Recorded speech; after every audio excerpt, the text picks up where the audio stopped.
Hello दोस्तों, आज मैं आपको रविवार व्रत की कथा सुनाने जा रही हूँ। एक समय की बात है कि एक नगर में एक बुढ़िया रहती थी।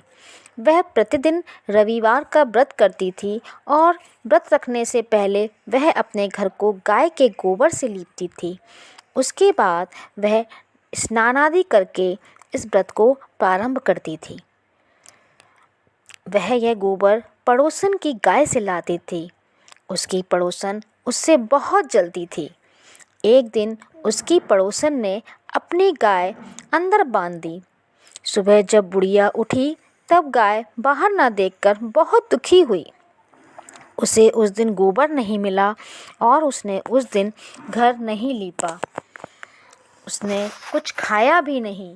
यह देखकर सूर्य भगवान बहुत दुखी हुए और उन्होंने उसकी भक्ति को देखकर उसके आंगन में सुंदर सी गाय और बछड़ा बांध दिया। और वह गाय सुबह सोने का गोबर देती थी, लेकिन यह बात बुढ़िया को नहीं पता थी।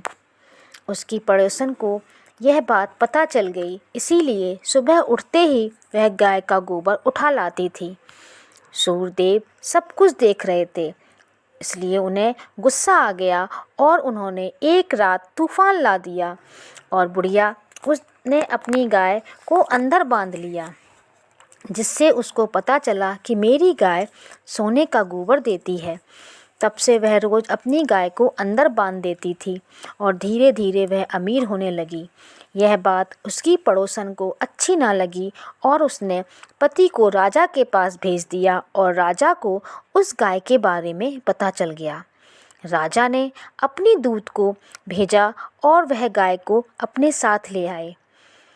बुढ़िया दुखी हो गई। तभी सूर्यदेव ने राजा को सपना दिया और कहा कि मैं तेरा राजपाट सब नष्ट कर दूंगा, इसीलिए अभी के अभी इस गाय को वापस कर दे, वरना तेरा राजपाट नष्ट कर दूंगा।